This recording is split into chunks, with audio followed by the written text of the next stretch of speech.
Queen Elizabeth II, the longest reigning monarch in British history. Over 65 years on the throne, yet hers is a reign that nearly didn't happen. I think for Princess Elizabeth, the abdication must have been catastrophic. Driven by duty, My whole life shall be devoted to your service. she's ruled over crisis and war, Our thoughts today are with those in the South Atlantic. and dramatic social and technological change. Television has made it possible for many of you to see me in your homes on Christmas Day. She's seen over 12 prime ministers come and go. The Queen has a very sharp mind. She's endured the breakup of the empire and the creation of her beloved Commonwealth. The Queen had an instinct Of what the new Commonwealth was about. Throughout it all, she's been a steadying presence. Yet the most famous woman in the world remains mysterious. This is the inside story, as told by her closest friends and advisors. I think the Queen is basically a very shy person. She's very humble, actually. She's a wonderful mimic. I mean, she's really, really funny. It's hard to imagine a world without her. She has done her job bloody well. Elizabeth, the wife, the mother, the Queen.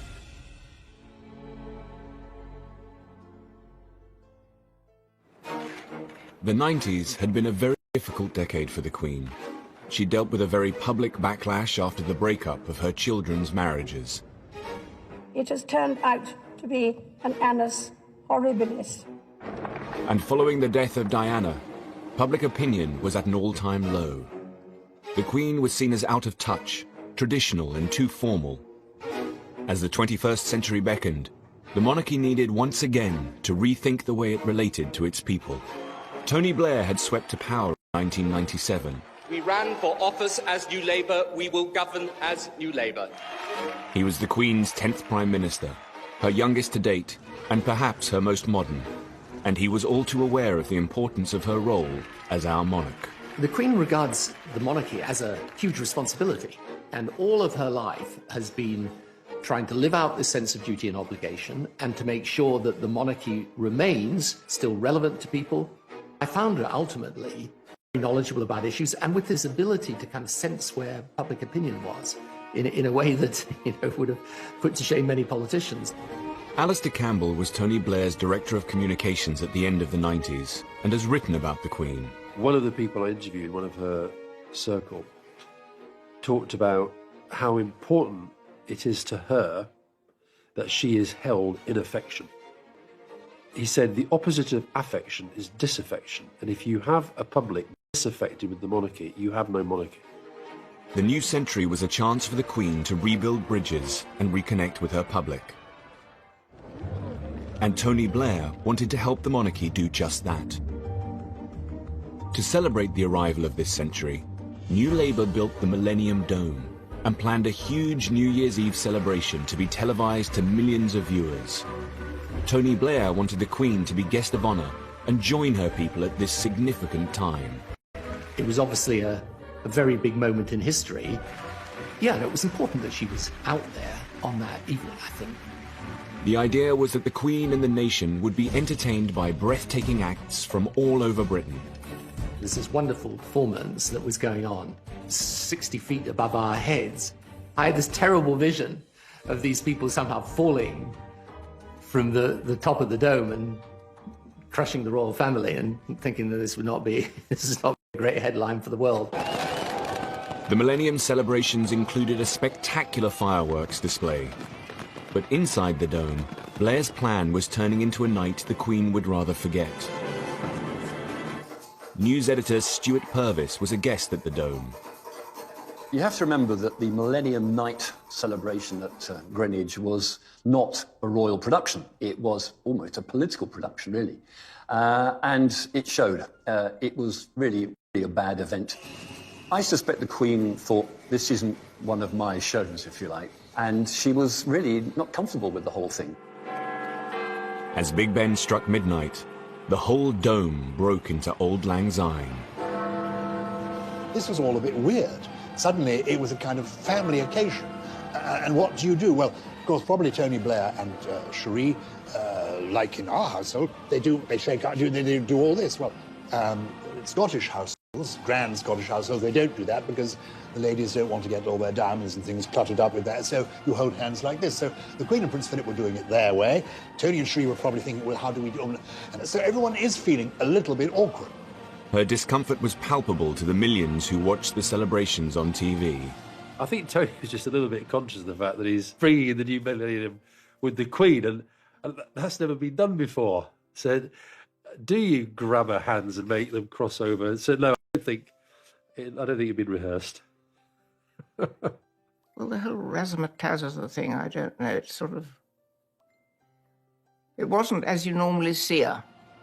To me, it seemed to be, watching, I thought, they're putting in a rather funny situation. But she has to react, she has to cope with it. Seen kissing the Queen. He was just caught, I think, just for a minute, just giving her a kiss, which one felt at the time, here, I'm here, it's all right. He was reassuring her that he could get through that situation. I thought the Queen was a bit uncomfortable, and I felt really sorry for her, but I mean, frankly, I was a bit uncomfortable. The whole event was very odd, and the whole night passed in a bit of a blur, frankly. But anyway, she put up with it in extremely, good spirits, considering. The event had put the Queen in an undignified position. Her attempts to reconnect and seem less traditional hadn't had the best of starts. At the turn of the century, the Queen was battling negative public feeling. The events at the Millennium Dome had done little to restore her popularity, and it wasn't just a problem at home. Abroad, her unpopularity had been building for some time. In Australia, there were plans to remove her as Queen. Critics speculated that if it could happen down under, then one day it could happen in the UK. In the 1990s, Australian Prime Minister Paul Keating had proposed a republic. It would be the intention that as a result of this committee's deliberations and the public discussion that would follow, the Australian people would be in a position to decide by referendum later in the decade whether Australia should become a republic by the year 2001. Though there's a lot of affection for the Queen in this country still, the country's outlook and aspirations can be represented by a non-Australian. When I met the Queen in Balmoral, she said, of course, I will always take the advice of Australian ministers and the Australian people. And I said, ma'am, we'd expect no less and ask for no more. As well as Australia, the Queen was the head of 16 different nations across the globe, from Canada to Jamaica, New Zealand to Papua New Guinea. If Australia became a republic, more countries could follow suit. But despite the high stakes, she was careful not to get involved in the public debate. There was an affection there. After all, Prince Charles had been to Geelong Grammar School for a term or so. I think it would be disappointing to the Queen. But on the other hand, she had really accepted that it was the decision for the Australian people to make. In 1996, Keating was replaced as Prime Minister by John Howard, a politician with monarchist sympathies. But the referendum would still go ahead as planned. I honestly do not believe Australia would be a better... And unless there's a good reason, you don't break links with your history, but even more important than that, it works. On the 6th of November 1999, Australia went to the polls. As the Queen nervously waited for the result, it looked like her 48-year rule of Australia was about to end. Well, the Queen was intensely interested in the outcome. I knew that whatever the outcome would be, she would wish Australia well and retain an interest and affection in it. When the ballots were counted, the results were a surprise to many. All 6 states had voted to keep the Queen. The country had an appointment with history, and it failed the appointment. Incidentally, the Australian rugby team were in the UK, competing in the World Rugby Cup final in Cardiff. The Queen was there to present the trophy to the winner. I'm told she was very pleased, but by the person who officially conveyed the result. What we didn't know is that the Australians would come to the UK and win the Rugby World Cup, which added a certain piquancy to it, including the Queen presenting the trophy to John Eales, the Australian captain, just after the result of the referendum. As they say in Fleet Street, you couldn't have made that up. The Queen's presence at the Rugby World Cup final was a symbolic moment. For many Australians, it was cause for a double celebration. The Queen had held her own in the country she regarded with fondness. But closer to home, family worries were about to test her in a far more personal way. The Queen's sister, Princess Margaret, had been ill for some time. In 2002, her health took a turn for the worse. Princess Margaret had always been the Queen's glamorous and mischievous sister, and they were devoted to each other.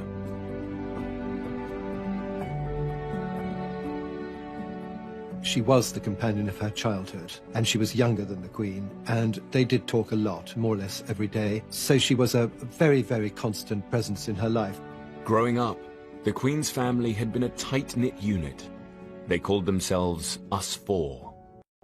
After the death of their father, two sisters became even closer, and they'd had other difficult times. In the 50s, the Queen had not been able to support her sister's relationship with divorcee group captain Peter Townsend. But despite this tension, they had remained close. Lady Glenconner was one of Princess Margaret's best friends and a maid of honor at the coronation.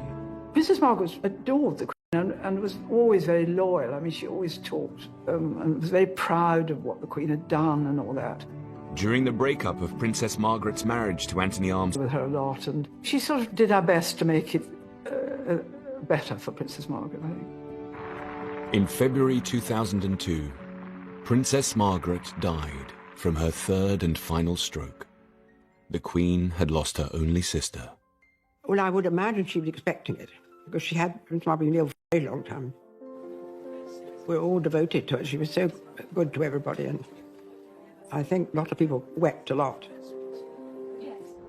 In a way, it was sad, but I was so glad that Princess Margaret, who had suffered so much at the end, and for somebody like that who had been so vivacious and beautiful and enjoying life, to see her in a wheelchair, unable to see, it broke my heart, actually.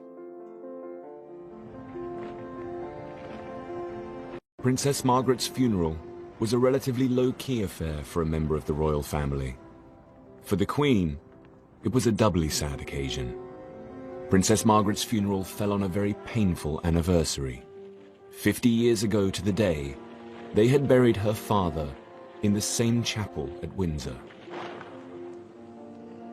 When Princess Margaret died, the Queen Mother was still at Sandringham, where she would have probably stayed, but she insisted on coming down to Windsor and taking part in the funeral.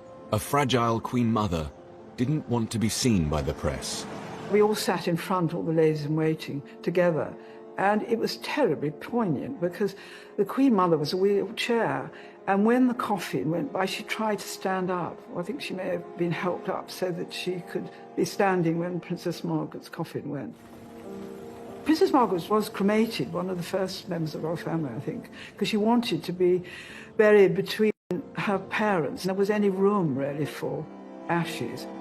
In the weeks after Princess Margaret's death, the Queen Mother's health continued to deteriorate. The Queen had obviously been worried about the Queen Mother for some time because the Queen Mother was an enormous age and was appearing in public very regularly. The Queen would obviously be worried that she was going to fall over or something, which luckily she never did. I think the Queen Mother had been ill for some time, and she had some trouble with her lungs, I think. Constant coughing and that sort of thing. But it was all kept fairly low-key, they didn't talk about it much. And she was, after all, in her 102nd year, I think. Wonderful. The Queen Mother had been the Queen's rock throughout her 50-year reign. I think hardly a day went by without communication between them, either visit or telephone call. And when the Queen was overseas, she wrote a series of letters every day back to her mother. I mean, the Queen Mother had a lot of adulation from the public, and people got a lot of her mother's qualities in her, the Queen. Just 6 weeks after Princess Margaret's death, on the 30th of March, the 101-year-old Queen Mother passed away. The Queen Mother, mysteriously and miraculously, waited until the one day in the year when she could have died without any inconvenience to anybody. She waited until the Queen was at Windsor, with all her family around her. The Queen was out riding and was just summoned to Royal Lodge, and as I understand it, the Queen Mother had her head perfectly all right until about 10 minutes before she died, when she just sort of basically spun away. The two women who had been closest to the Queen throughout her 50-year reign were now gone.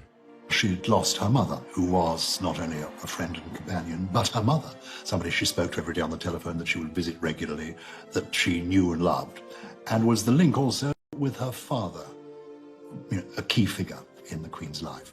The Queen Mother's would be the first royal public funeral at Westminster Abbey since Princess Diana's in 1997. There was speculation in the newspapers that people wouldn't turn up, that, the Queen Mother, being over 100 years old, belonged to another generation, that people wouldn't remember her.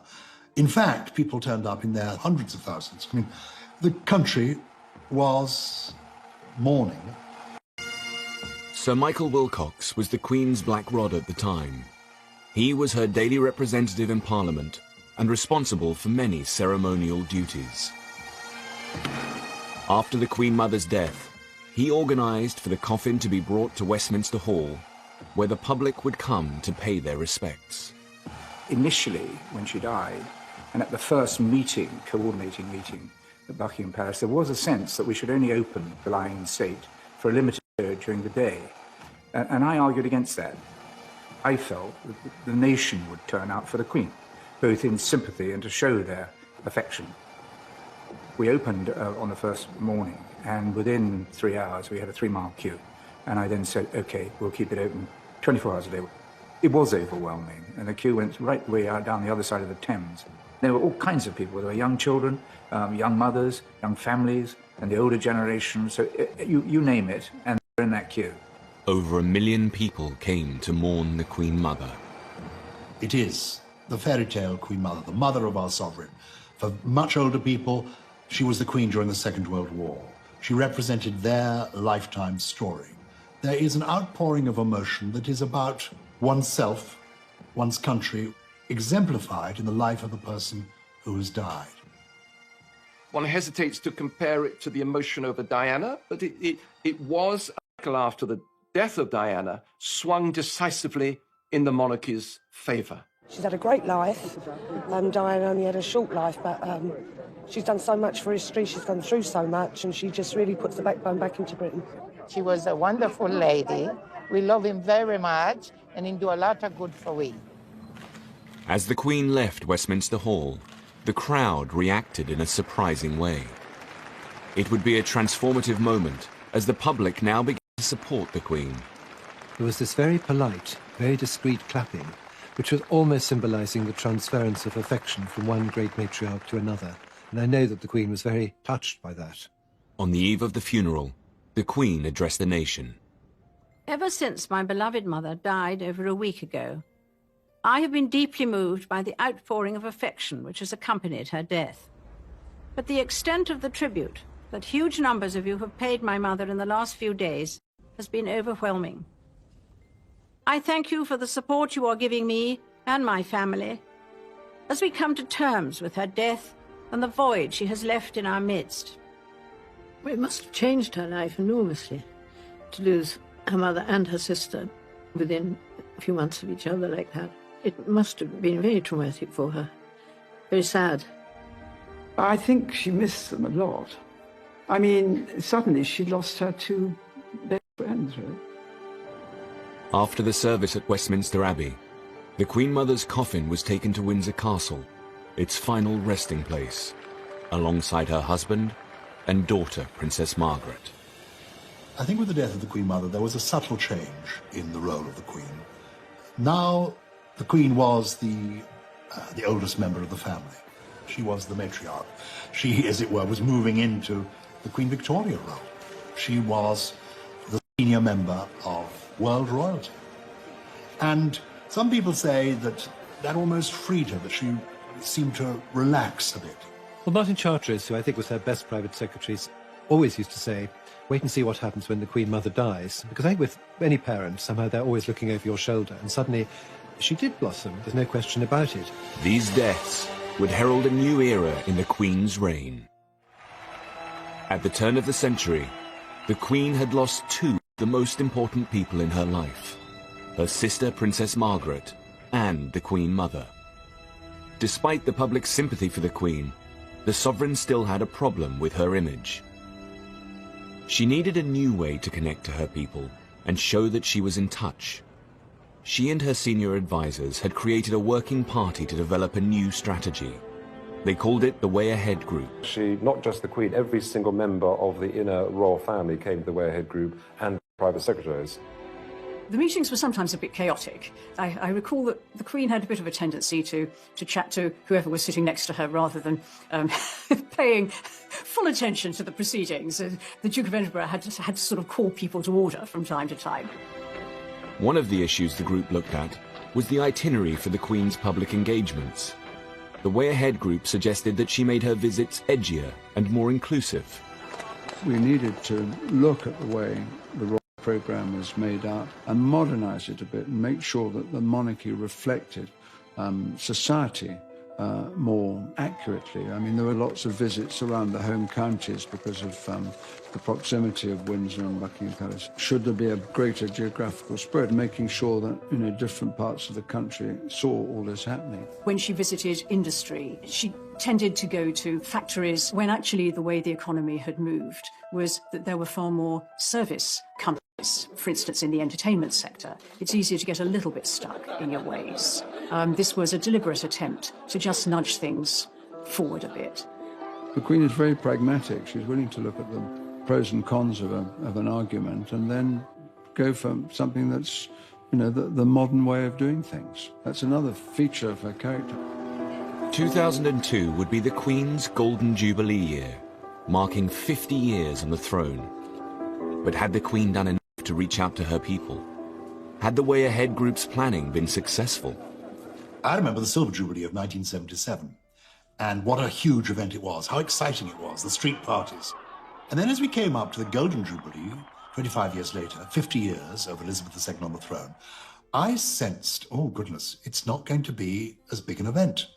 Somehow this last decade has been too troubled for the royal family. It's going to be a bit muted. And I think there was apprehension within Buckingham Palace as well. Critics questioned whether the general public would organise any events at all to celebrate 50 years on the throne. In 2001, the palace website included a snooker tournament and a tree planting as some of the few events being planned. The Guardian ran with the headline, "Palace plays down fear of Jubilee flop." The palace asked Lord Stirling, who had organised the Silver Jubilee, whether he could once again put together a programme of celebrations. But even he had his reservations. I said that I need about 48 hours to find out as to whether or not there will be the appetite, because so much had happened, as whether people even wanted to celebrate. Lord Stirling called his friends in big business. Get support of about close to £3 million. He now needed to get the public on side. I remember asking Murdoch and crowd how they would feel about supporting it, and Rupert in particular was hugely supportive of the Queen, etc. Rupert Murdoch's newspapers began to get behind the Golden Jubilee. The Sun tried to encourage its readers with the headline, "Have a bash for Her Madge." It would not have been sensible to have spent a lot of time saying, this is going to be the greatest event in British history. I think one of the great insights was, don't set expectations too high, and that would have come from the Queen herself, who doesn't like a fuss. The Queen's Golden Jubilee celebrations kicked off with a nationwide tour. But would the public turn out to greet her? Some were fearful that the Queen might turn up and there wouldn't be a particularly warm welcome. Or would there be a welcome at all beyond the mayor turning up and the civic dignitaries? What's this? And I said that it was a picture and I drew it for her and she said thank you. I thought she was going to be quite nice, as she was. The Golden Jubilee was a great opportunity to put further into practice some of the initiatives that had been trialled in the previous years. So I think that was a really good year. And people were genuinely surprised that the Queen was out and about in the way that she was, visiting inner cities, disadvantaged people, showing Britain for better and also the areas that needed to have light shone on it. In her Golden Jubilee year, the Queen also visited the industrial town of Scunthorpe and her first British mosque. To engage with the Muslim community in this way was one of the most mold-breaking decisions she'd ever made, and one of the most inclusive. The idea came after 9/11, when the terrorist attack on Twin Towers, and I said to them that I need to send a letter to Her Majesty the Queen to invite her.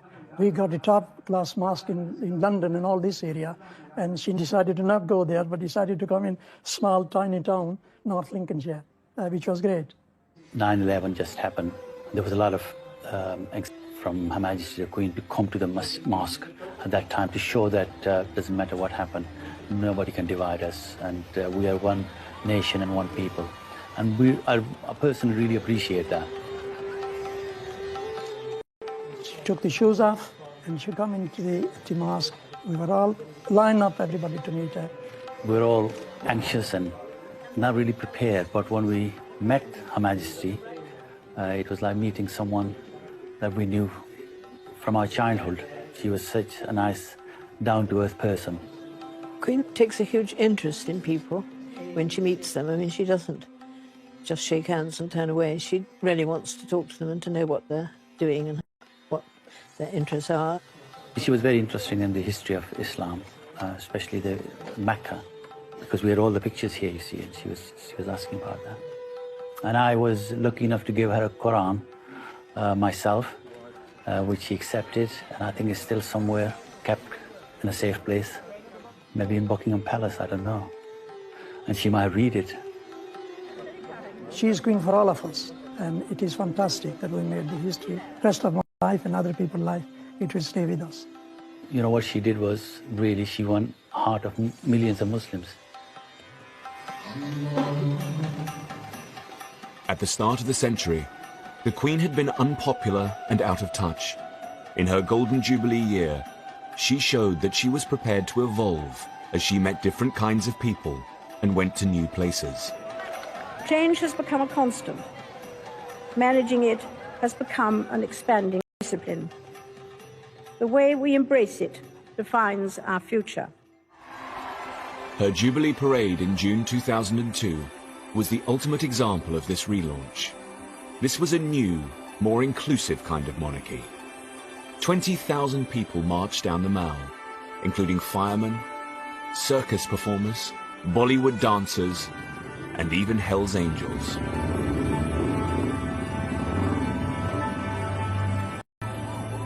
How far have you come to be here today? How far is Australia? 10,000 miles? Oh, well, I'm a true royalist. I just think it's wonderful. The whole world seemed to have come out to celebrate with her. As the highlight of the celebrations, the Jubilee organisers planned 2 huge concerts at Buckingham Palace, one classical, one pop. 3 years earlier, the Queen had been the guest of honour for the New Year's Eve celebrations at the Millennium Dome, which had left her feeling uncomfortable. The Jubilee concerts were her opportunity to show the world that she could be less traditional, less stiff, an event to take place in its grounds. I had the pleasure of an audience with the Queen to bring her up to date as what was transpiring, and it was in her private office with one of the great bay windows at the back of the palace. And then I mentioned about the various events, and in particular, the concerts were going to take place at the palace. And she said, oh, yes, you must come. And come. So we went, and she took me over to the window. And of course, outside, they've got all the bulldozers and scaffolding and goodness knows what else. And she said, look what they're doing to my garden. It wasn't just the great and the good that were invited. The general public would get a chance to attend the party at the palace. 2 million people entered the ballot for golden tickets. Having these major events in the palace itself, I think, was a brilliant idea, as it sort of brought people into it as against having the mystique.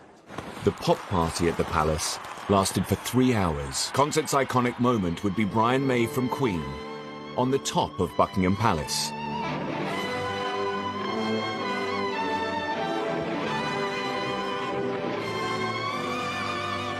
The Queen had heard her national anthem many times, but not quite like this. I think, British people are always up for a party, and I think perhaps most importantly, they're actually given the opportunity to say thank you to their sovereign the British people will take that opportunity and they will say thank you, and that's what I think is symbolised in those events. The Queen didn't expect much of the Golden Jubilee, but perhaps with the Golden Jubilee we see the beginning of a more self-confident monarch emerging. It's her millennium, it's her turning of the clock and moving into a new, very relaxed, very happy age. The Golden Jubilee had put the Queen back on top, but there was still a problem that she needed to resolve. At the classical concert, a few rows back from Prince Charles, was his longtime mistress, Camilla Parker Bowles. This was her first public appearance in the presence of the Queen. For the Queen to truly put the difficulties of the past decade behind her, Camilla's status in the royal family needed to be dealt with once and for all. By 2005, it became clear that Prince Charles's relationship with divorcee Camilla Parker Bowles needed to be sorted out. Camilla's presence tarnished the Queen's public image. Divorce from the early years has been the bugbear of the Queen's reign, from the abdication through Margaret and then up to Charles and Diana. It manifested itself still as an issue when it came to the remarriage of these two divorced persons, Charles and Camilla. But there was this extra for the breakup of the marriage and the tragedy of Diana. By the time of the Jubilee, Camilla was living with the Prince at Highgrove. He had always made it absolutely clear that she was a non-negotiable part of his life. So you have a situation where the Prince of Wales is basically, if I can put it like this, living with his mistress. And that's not very satisfactory, because one day he becomes head of the Church of England. She was a divorcee. He had also been divorced, but his first wife was dead. In an attempt to introduce a more positive image of Camilla, Prince Charles ran a carefully planned public relations campaign. The Camilla problem needed to be settled before his succession to the throne. If he was going to marry her, it had to happen during the Queen's reign, and so a very well orchestrated campaign set up, which took about 2 or 3 years, at the end of which they were able to marry. The 9th of April 2005, Charles and Camilla married in Windsor Registry Office. But there was one key person who could not attend. The Queen clearly believes in being the defender of the faith, and people also forget she is the supreme governor of the Church of England. So there are certain things that she will not do because of the kind of authority God has given her. The Queen could not possibly be seen to countenance the remarriage of two divorced persons. So it was quite simple. They had to go down to a registry office in town, in Windsor, and get that side of things done, the public side, with her not involved. But it doesn't mean she will be unloving. So she would really recuse herself from those areas which, in fact, she says to herself, I am the supreme governor, but Charles, my son, a service where God's blessing and forgiveness is being asked for, I'll be there. The Queen did attend the blessing and hosted their reception at Windsor Castle. Sir Nicholas Soames was one of the wedding guests. It was a wonderful day, a huge gathering in St George's Hall. And the Queen was very, very much on parade. And she made the most charming speech. It was a special day for the Queen in more than one way, in that it was the day of the Grand National. Brass tapped. Voice says, the Queen has an announcement to make, an important announcement. And the Queen stands there and says, yes, exciting news, everyone. Hedgehunter has won the Grand National. She used it as a metaphor and talked about Charles and Camilla and said how they'd survived Beecher's Brook, how they'd survived the chair and all the other obstacles. She said, welcome to the winner's enclosure. And to liken the struggle that they'd been through to the Grand National from the Queen really was the sign of approval. She was absolutely charming, and there was a great roar of approval. I mean, a great roar after she'd done it. It was a great day. No, absolutely. Gosh, I mean, what a time it has been. The marriage seemed to draw a line under the Queen's troubles. In 2006, as she approached 80, the monarch moved into a new phase. I do think the press in particular didn't see the royal family institution, the monarchy, as being a source of stories in the way that they had previously, and that made a difference. I think the country were getting used to a new generation of the royal family, and I think the fact the young princes were emerging made a huge difference. I think people began to see the Queen also not just as a mother, but as a grandmother. As the decade ended, her grandchildren began to take a more visible role in royal life. They obviously love her, and I'm sure she loves them too. And I'm sure they go to her for advice, because they couldn't have a better person to ask. I think if you asked Prince William and Prince Harry if they'd learned anything from the Queen and the Duke of Edinburgh, they would say a great deal.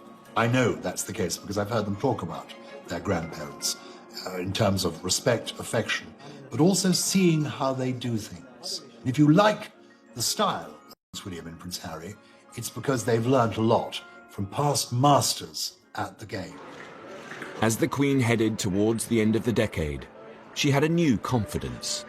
I think the Queen is basically a very shy person. I've seen her stepping out of the royal train and having to gear herself up to face the crowds many times. When that challenge is overlaid with public criticism, as there was, for instance, at the time of Princess Diana's death, it's very hard to bear. So if instead what you're reading in the newspapers and seeing on television is broadly supportive and warm towards you, you relax in turn. And that is what's happened to some degree for the Queen. Finally, she came into her own and became in many ways a different woman, clearly at ease with herself, but she is clearly totally at ease enjoying her job, and the country is enjoying her doing it and wants her to go on doing it as long as jolly well possible. She had seen personal loss with the deaths of her mother and sister.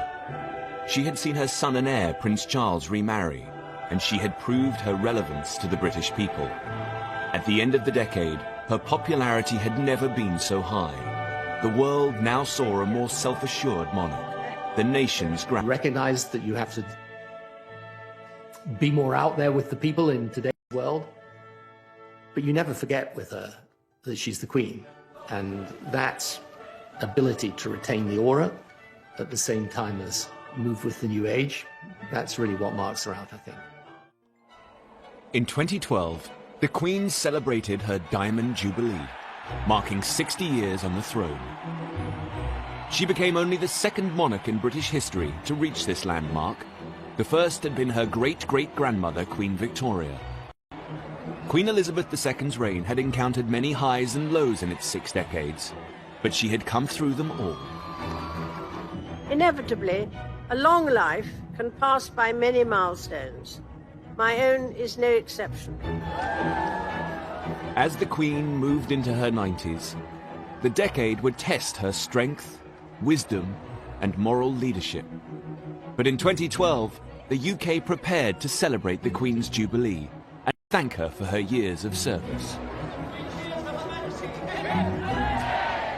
By the time of the Diamond Jubilee, the Queen had had a bit of practice at Jubilees.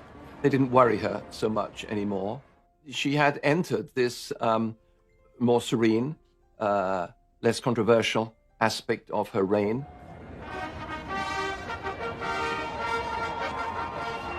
For the Queen, it was a moment of saying, I have come through it all. I have come through difficult times, the very hard times, the 70s, the 90s, and now here I am still, soaring high in popularity. To mark her Diamond Jubilee, Britain would hold year-long celebrations. The highlight was a River Thames pageant, harking back to the golden era of Elizabeth I. I wanted to do something wonderful on the Thames and proposed the idea for a pageant, and a pageant of the size and scale which hadn't been seen on the river for over 200, 300 years. The vision was to bring the Thames to life, magnificently with boats and music and bells and whistles. The Queen would survey a flotilla of passing boats. Over 1 million people lined the river to catch a glimpse of the Queen and her Thames pageant. Every single one of them wanted to express their pride in their nation and their patriotism to the Queen. I think that's what motivated everyone. A wonderful day. everywhere you looked up to the high-rises, on the bridge parapets, on the riverside. Everywhere there were people shouting and cheering and waving flags. It was just the most extraordinary sight. It was wonderful. Despite the June date, it rained for most of the pageant. Specially chosen to perform in front of the Queen.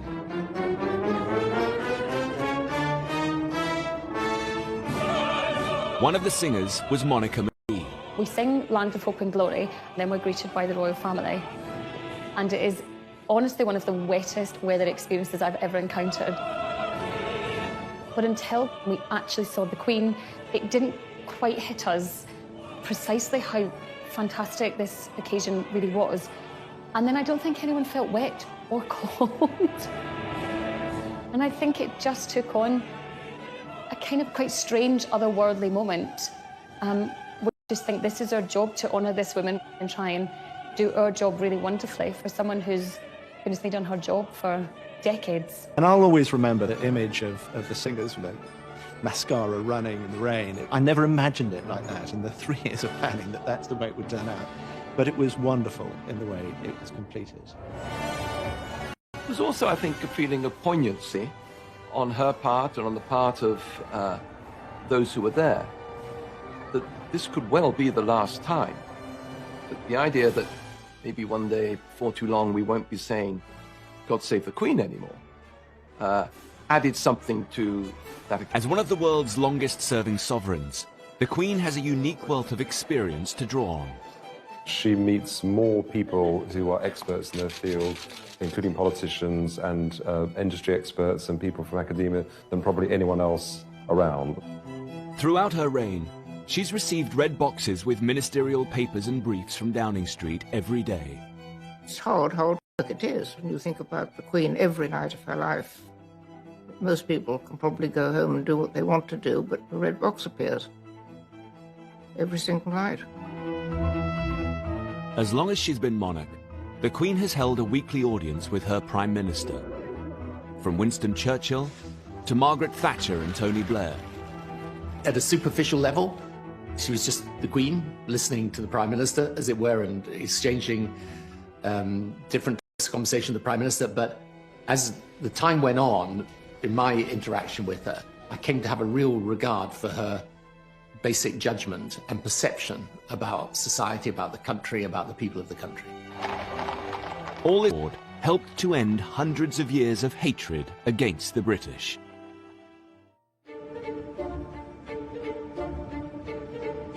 The Queen is the world's most travelled monarch. She has officially visited over 120 countries.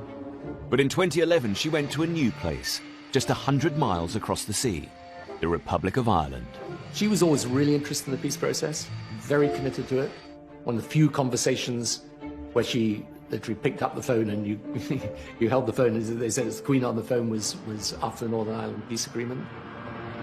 For over 100 years, British rule had been viciously contested in Ireland. Hundreds of people on both sides of the water had been killed in what came to be called the Troubles. The Queen herself suffered great personal loss. In 1979, the IRA had murdered close family members, Lord Mountbatten and his 15-year-old grandson. Known to her as Uncle Dickie, his death had been a huge shock. The Queen, I think, was genuinely fond of Mountbatten. It was a totally gratuitous, pointless murder. To honour this great loss, he had been given a funeral at Westminster Abbey. But I think the depth of feeling is so terrible at that time. You know, with the IRA and what they'd done, and how do you forgive, you know? But you have to move forward best you can. The Queen's visit to Ireland would be an extraordinary moment of diplomacy and would test her personal strength. The truth of it is that it had to be right from the Irish perspective. You know, there's a long history. Some of that history has been bloody and brutal, and it's a moment you've got to choose very carefully when the Queen, I mean, the symbol of Britain, comes to visit the Republic. It was the Queen's, obviously the Queen's own idea that she should go to Ireland, and probably had wanted to do for some time. I remember thinking, just hope everything's going to be all right. The visit witnessed one of the country's largest security operations. Mary McAleese was the President of Ireland, who hosted the Queen's stay. I can tell you that when we invited Her Majesty the Queen to come to Ireland, there were a lot of people who were not happy. I got the letters. We knew that there would have been people who would not have wished her well. So yes, security was massive. On her first day, the Queen went to Dublin's Garden of Remembrance, a site that commemorates the Irish. Now, here was the Queen, paying her respects. She laid a wreath, she stepped back, and she did something that nobody really expected. It's a simple thing. She inclined her head. In that gesture, you could almost hear the softening of the arteries of resentment, the softening of the anger, the winning over of people. Her speech at the state dinner in Dublin Castle stunned all of the guests. The very first words she used, to everybody's surprise, were 5 Irish words.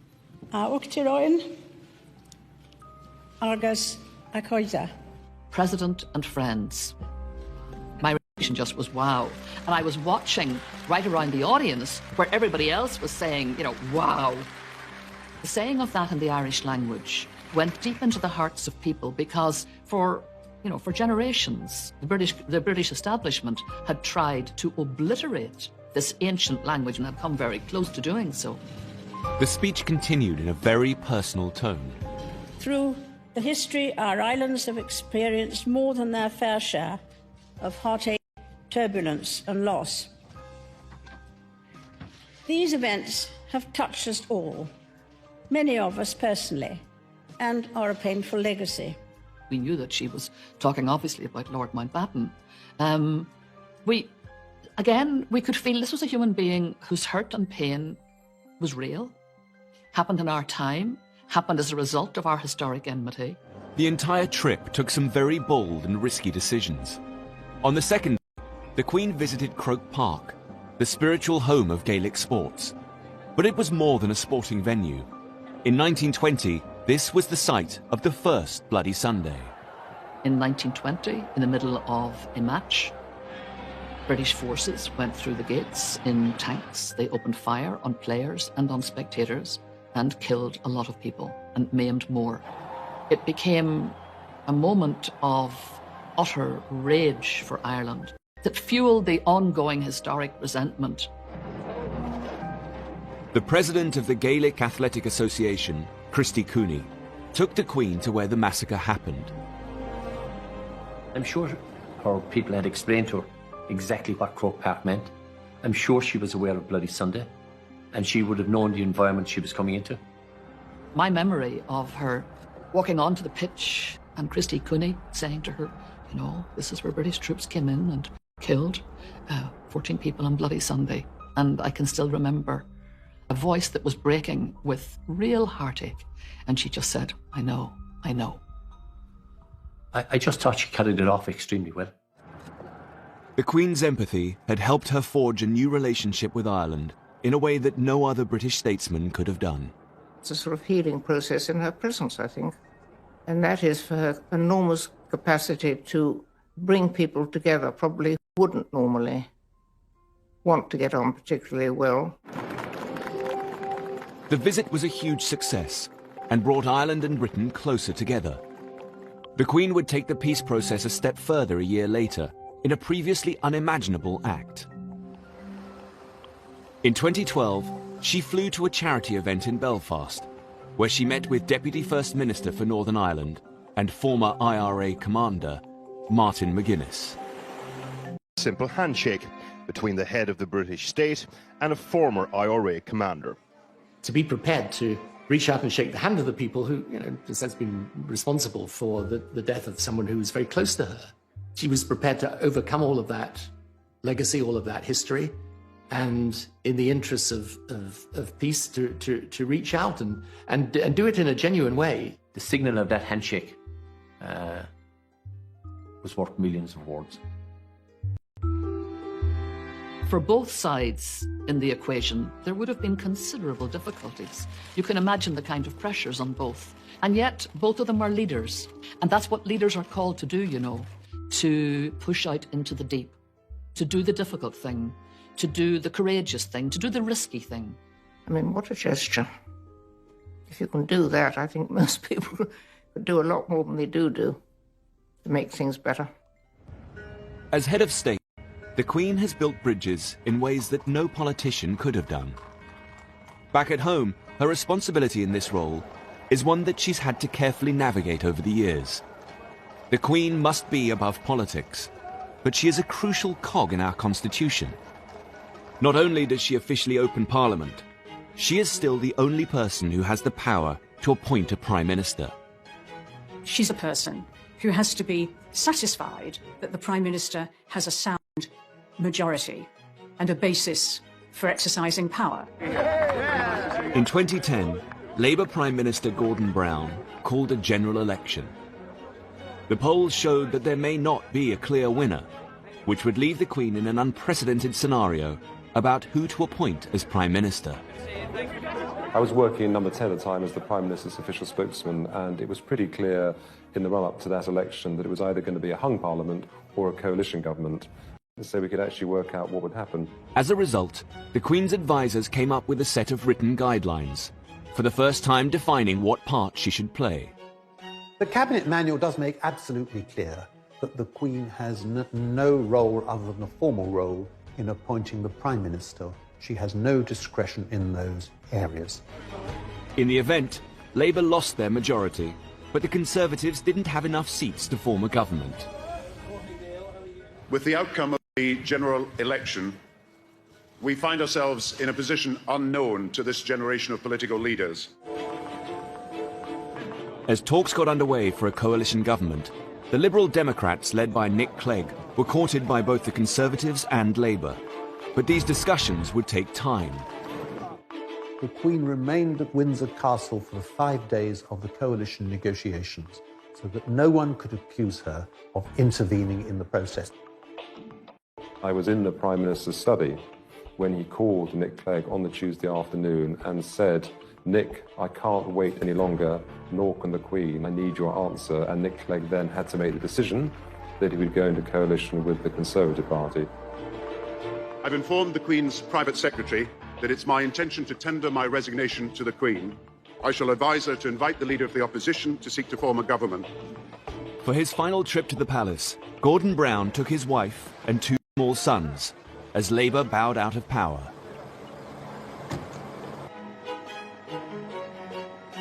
The Queen's private secretary could now call David Cameron to the palace. He would become her 12th Prime Minister, and her youngest to date. She has understood the role of the Crown in the British Constitution so that our political system can work. And she makes it work by not interfering. The Queen has been driven throughout her long reign by commitment to public duties. But it's her personal passions that reveal the most about her.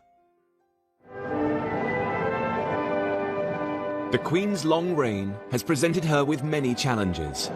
But one passion that's never waned is her love of horses.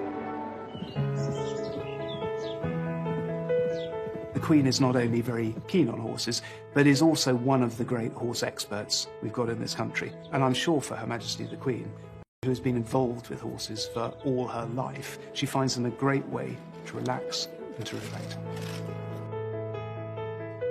Oh, I think the Queen is happy because though she's driven by duty, sustained by faith, she has her passion in life, her dogs and her horses, and they do keep her happy. As the Duke of Edinburgh has said, if he doesn't fire to eat hay, she isn't interested. Ian Balding was one of the Queen's horse trainers for nearly 40 years. There is a special relationship between the Queen and her trainers. You'll ring Buckingham Palace and I'll say, it's Mr. Ian Balding speaking, could I speak to Her Majesty, please? Yes, one moment, sir. And 5 seconds later, you're through to the Queen, you know, which is pretty remarkable. I've been with Her Majesty on race days, And if you happen to have a winner when she's there, that is the ultra moment. Bear in mind, she has bred all these horses herself, so she knows their mothers and their grandmothers and their great-grandmothers. And I remember a lovely horse we had for her, a colt called Magna Carta, who won at Royal Ascot. He won the Ascot Stakes. The Queen learnt to ride as a young child and has continued into her 90s. I'd read in the papers that the Queen had stopped riding. And I knew that she loved riding every day, and I thought, oh, how sad. And I wrote to her saying, "Ma'am, I'm so sorry to hear you've given up riding." Anyway, I had a letter back in the post the next day, literally saying, "That's absolute rubbish. I haven't stopped riding at all." The Queen's personal life is closely guarded, particularly in one of her favourite places, Scotland. She is descended from the kings of Scotland and spends every summer at her home in Balmoral. It is a magical place because it's so timeless. And the dogs are there, the children can be there, friends are there, and there you are, the castle's their home. Well, Balmoral is a very relaxed place, and I think the Queen feels relaxed when she's there. We were picnicking on the shores of Loch Mick, which is about 8 miles from the castle, and a party of youngsters appeared, and they all had a sort of sideways look as they passed. And then one of the young ladies came back, plainly a Londoner, and looking at the Queen, she said, "They tell me you're the Queen." And she said, "Well, I am." "What are you doing here then?" She said, "I live here." She loves being a Scottish country lady, but this is always in the context of Scotland as part of the British family. In 2014, there was a real danger that Scotland was going to leave the Queen's beloved British family when Prime Minister David Cameron agreed to call a referendum on Scottish independence. The ballot was to be held in September. She's in Balmoral in a high referendum campaign. In early 2014, the campaign to leave had been trailing in the polls. But by the time the Queen came to Balmoral for her summer break, the Scottish nationalists had narrowed the lead. In the last couple of weeks, the Yes campaign and the No campaign were effectively neck and neck. There is a real sense of emergency taking hold in London, and a sense too that the Queen actually could be the ace for the UK campaign, that she's the person that's actually going to have to intervene to make absolutely certain that they were going to win the no vote. Despite all of her instincts to stay out of the race, despite all of her instincts that it's not constitutionally proper, there is an immense amount of pressure being brought to bear on her. Just 4 days before the referendum, the Queen made an unprecedented comment. Veteran reporter Jim Lawson was as usual covering her Balmoral stay. We were in a normal place, corralled outside the church grounds. After about half an hour, the policeman came down and said, "Would you like to come up to the church?" That was unheard of, you know. We actually wondered what was going on. And I thought, I wonder if she's going to approach the crowd. As she did, one of the bystanders mentioned the referendum. The Queen said, "Well, I hope people will think very carefully about the future." The bystander was happy to tell Jim the Queen's comment, but curiously wouldn't give him their details. If the Queen talks to someone, they're always delighted to tell you, but not this time. Some wondered whether the bystander had been planted in the crowd. Others thought it was just a chance comment. Either way, the newspapers needed to corroborate the story with Buckingham Palace. The palace didn't confirm it, but more importantly, they didn't deny it. We knew we were onto some story there.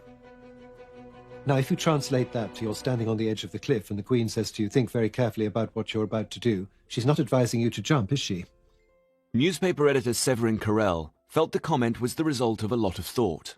One could read it either way. And as in that sense, it was very, very carefully written, very cleverly written. But we realised that the Queen had made a quite deliberate and quite carefully drafted interjection. She had intervened into the referendum campaign. On Thursday, the 18th of September 2014, Scotland went to the polls. The majority of the people voting have voted no to the referendum question. I have worked so hard to save Scotland because I'm a proud Scot and I'm a proud Brit. Ladies and gentlemen, I think that's been a pretty fair kick of the ball. For now, the Queen's United Kingdom was intact. But this wouldn't be the last time that her position would be used in politicians' arguments. In 2016, the question was to leave or remain in the European Union. On Monday, I will commence the process set out under our Referendum Act, and I will go to Parliament and propose that the British people decide our future in Europe. In the charged atmosphere of the EU debate, it was perhaps inevitable that someone would try to involve the Queen in their argument. Thomas Newton Dunn is political editor of The Sun. He was tipped off about a conversation between the Queen and European Union supporter Nick Clegg. Well, I was told a most fascinating story by a impeccable source of an extraordinary row during a lunch she held in Windsor Castle. And so this is going back to 2011, 2012 now. They ended up discussing Europe. The Queen ended up getting into quite a lively dust-up with the Deputy Prime Minister, who was a very strong pro-European politician. The Queen was putting forward some very strong views on the future shape of Europe and the direction which Europe was going in. The Sun wasn't only planning to report the alleged conversation, but to boost it by quoting prominent Brexiteers. This led to their infamous headline. Queen backs Brexit came from ringing up a couple of Tory MPs to find out what they thought about it, and some of the very passionate Brexiteer MPs leaped on the suggestion that the Queen might be pretty Eurosceptic to say, well, in which case, that must mean she backs Brexit. But very closely written underneath was bombshell claim, because of course it was these MPs' claim she must back Brexit rather than ours. When Downing Street found out that The Sun was going to run with the headline, they began to investigate the source of the story. So when I first saw the Queen backs Brexit headline, I wanted to see very quickly, well, what was this based on? And it seemed to be at a lunch that had been many years before. How could she back something several years before when it wasn't even a term that was invented or even something that was seen as a particular possibility? Nick Clegg strongly denied the story. I think it's appalling that people who want to drag the United Kingdom out of the European Union now want to drag the Queen into the European referendum debate. And as for the Sun story, it's nonsense. It is not true. I couldn't be clearer than that. The palace thought that the headline was misleading and immediately lodged a complaint to the Independent Press Standards Organisation. At the time, the palace said they were extremely angry, and the Queen is never to be dragged into politics, and they're now going to put a stop to it by making a formal complaint. They wanted to draw a line in the sand and to extricate the Queen from any more political rows. Ipso upheld the complaint, saying the headline went further than the claim about what the Queen might think. The Sun was forced to print its ruling, but by then, the whole story had fueled the Brexit debate. I don't know that you could necessarily say that it persuaded people to vote for Brexit, but I think it was certainly another tick in the column of people who wanted to leave the EU. We know political opinions, but in public, in terms of aura, she exudes impartiality. She exudes being what a constitutional monarch should be, above politics, above opinion. As head of state, the Queen has battled to stay out of politics, but at times she needs to be at the forefront of Britain's national events and disasters. In 2017, the world woke up to one of the most shocking tragedies of recent times, the Grenfell Tower fire. Where the fire was now spreading, people were reaching out from the front window, trying to grasp a bit of fresh air, trying to breathe. They looked like they were struggling. It was harrowing, torturing screams for help. It was honestly like a horror movie. When the fire got to its peak point, I could actually hear a man screaming, and then all of a sudden the screaming just stopped. In the past, the Queen has been criticised for her slow response. In the 60s, she waited 8 days before visiting the victims of the Aberfan disaster, an accident in a Welsh mining town which claimed the lives of 28 adults and 118 children. It was a sort of lesson, as all, that you have the need to show sympathy and to be there on the spot, which I think people craved from her. In her later reign, she's made sure that she makes a rapid response.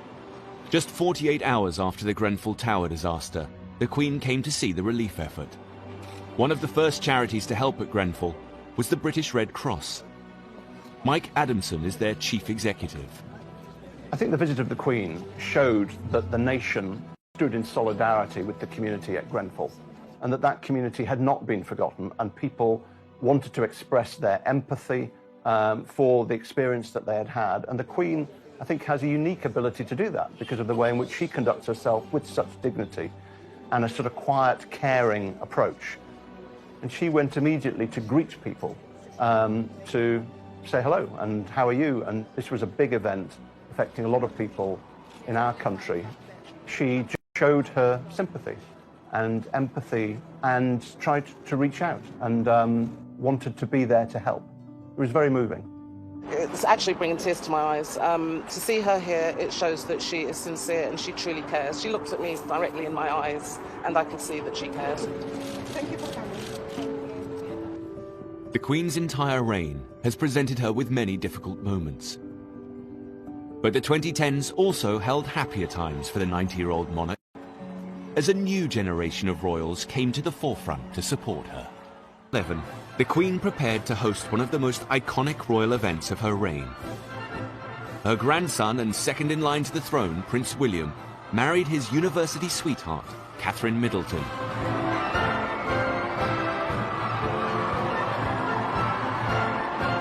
It was a significant moment for the Queen's succession. The media are terribly excited about a wedding. The transparent happiness of the young couple just permeated right through the occasion, and that must have absolutely delighted the Queen. Marriage is vital to the royal family. It's about stability, it's the fact that you're going to continue down the generations, it's all about passing on the special relationship with all her grandchildren, particularly Prince William. It was the Queen herself who gave Prince William his constitutional history lessons. And when he becomes king, it is in her constitutional style that he proposes to reign. I think the Queen and her grandchildren are all very close, and she takes great interest in them. And they're getting to the age now when they want to help. But it always makes me cross that people concentrate so much on Prince William and forget the fact that he's not the heir to the throne, the Prince of Wales is. Prince Charles's style is in stark contrast to his mother. While she tries to remain politically neutral, her son has always made his views very clear. Prince Charles consciously set out to take advantage of the relative constitutional freedom that a Prince of Wales has, as opposed to the monarch, to push the causes that he believes in. Therefore, he has felt it totally within his remit to write letters lobbying unashamedly prime ministers, ministers, members of the Church of England, bishops, to get his point of view across.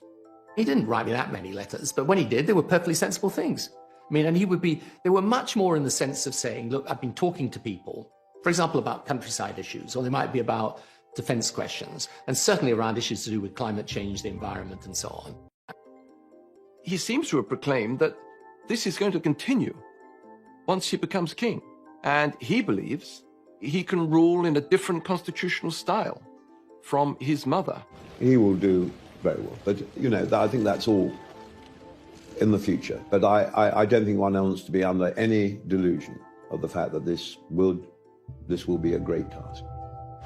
As the Queen continues into her 90s, Prince Charles has begun to take on more of his mother's responsibilities. On Remembrance Sunday 2017, he laid the wreath at the cenotaph. As head of the armed forces, it's one of the Queen's most symbolic duties, and points to a changing of the guard. One of the Queen's most important legacies will also be the Commonwealth. In an era that might otherwise have seen the disappearance of things monarchical, she brought it into the 21st century. You can't quantify it. She really has been part of the invisible glue holding it together. And the Commonwealth, in turn, has valued her energy, her commitment, her good humour, and her enjoyment of it enormously. Thank you, Mr. Prime Minister of Canada, for making me feel so old. In 2018, there was confirmation that Prince Charles will succeed the Queen as head of the Commonwealth. It was the latest in a series of landmark events for the royal family in just a few years. In July 2013, Prince George was born to the Duke and Duchess of Cambridge. For the first time since the reign of Queen Victoria, there was a monarch and 3 generations of direct successors to the throne: Prince Charles, Prince William, and Prince George. Suddenly you have this wonderful 4-tier royal family, because there's the Queen and Prince Philip still very much out and about and operating. You have Prince Charles doing his own thing with Camilla, and you have the Duke and Duchess of Cambridge, what I think of as slightly more informal, younger, the open shirt, if you like, attitude to royalty. However, just a few years later, Prince Philip decided he could no longer be out and about, and announced his retirement from public duty. In 2017, then 96 years old, he took the salute at Buckingham Palace as Captain General of the Royal Marines, his final solo public engagement after 65 years of service. Over the course of a life that has spanned more than 9 decades, the Queen's history has been our history. She has been the only monarch that most of us have ever known. She has breathed new life into the monarchy. Can you imagine the Georges deciding that they had to open up Buckingham Palace? Can you imagine Victoria doing walkabouts? Historians of the future will look at periods in the history of the monarchy. She has been the very essence of what a constitutional monarch should be, a lesson, not just to Britain, but to the world as a whole. That here in the 21st century, a monarchy can work. We don't think of inherited privilege when we think of Elizabeth II. We think of a woman who's done her job bloody well. Britain's longest-serving monarch has seen a time of unprecedented change. She's transformed from shy Lilibet to head of the nation and a world leader. She's also had a very interesting time. I mean, she's met over the years everybody, from Mandela to all the American presidents, I think that she has enjoyed being Queen. We've lived through the most extraordinary times, enormous change, but we've had this thread of total stability with the Queen and Prince Philip. They're the rocks in a very stormy sea. Anybody who's had the privilege of meeting the Queen will know that it's one of those life-defining moments. She's absolutely lovely. There's a wonderful blue twinkle to her. She's got a very dry sense of humour. I can't think of anybody who I know who's met her and who has not been completely blown away by the experience. She is the sovereign, and has been for a very long time. And to her, that's her life and her dedication. And she's never let us down, and she's not going to. I met the Queen first when I was 12 years old, and I have never, ever come away from a meeting with her that one doesn't feel that you are in the presence of someone truly exceptional. They will be very, very big shoes to fill. Very big shoes. Queen Elizabeth II has steered her family through times of incredible happiness and crippling grief and loss. Her monarchy has been through crises, but she has managed to adapt and modernize. She's brought a special brand of magic to the House of Windsor. She's a woman driven by her duty to serve the British and Commonwealth peoples. Hers has been a remarkable reign, and she will always be our Queen. Good night, and good luck to you all. Good luck to you all. Good luck to you all.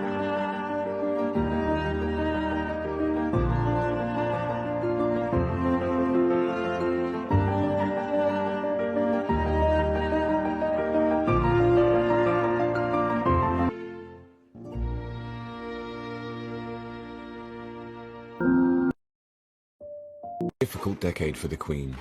She dealt with a very public backlash after the breakup of her children's marriages. It has turned out to be an annus horribilis.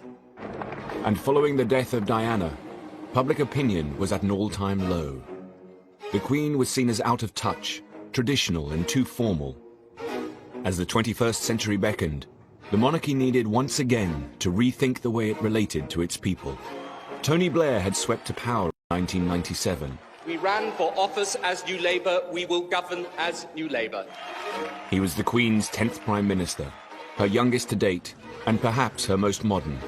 And he was all too aware of the importance of her role as our monarch. The Queen regards the monarchy as a huge responsibility, and all of her life has been trying to live out this sense of duty and obligation and to make sure that the monarchy remains still relevant to people. I found her ultimately knowledgeable about issues and with this ability to kind of sense where public opinion was in a way that would have put to shame many politicians. Alistair Campbell was Tony Blair's Director of Communications at the end of the 90s and has written about the Queen. One of the people I interviewed, one of her circle, talked about